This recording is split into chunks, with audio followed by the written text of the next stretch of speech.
Beralih ke informasi lain, pemirsa jelang akhir tahun penyerapan belanja pemerintah Provinsi Sulawesi Utara hingga saat ini belum optimal.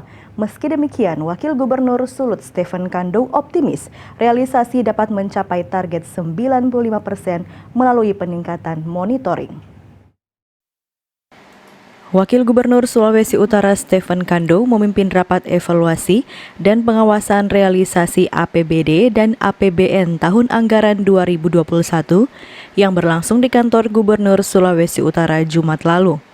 Pada kesempatan itu, Wakil Gubernur Kando menekankan untuk mengoptimalkan penyerapan anggaran, khususnya belanja modal yang hingga awal Desember baru mencapai 40%. Pemerintah Provinsi Sulawesi Utara sendiri menargetkan realisasi bisa lebih dari 95%.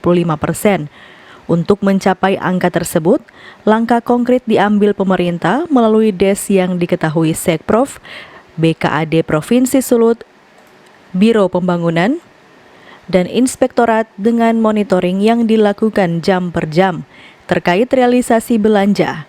Wakil Gubernur pun tetap optimis realisasi anggaran tahun ini akan lebih baik dari tahun lalu. Sampai tanggal ini penyerapan di kita terutama belanja modal baru 40%. Jadi kami tugaskan saya untuk mendrive supaya dalam waktu yang kasif ini realisasi belanja kita harus di atas 95%.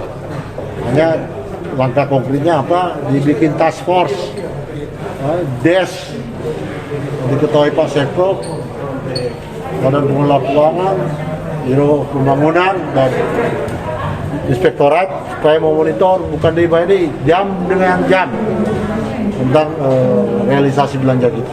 Mudah-mudahan saya optimis realisasi kita akan lebih baik dari tahun lalu.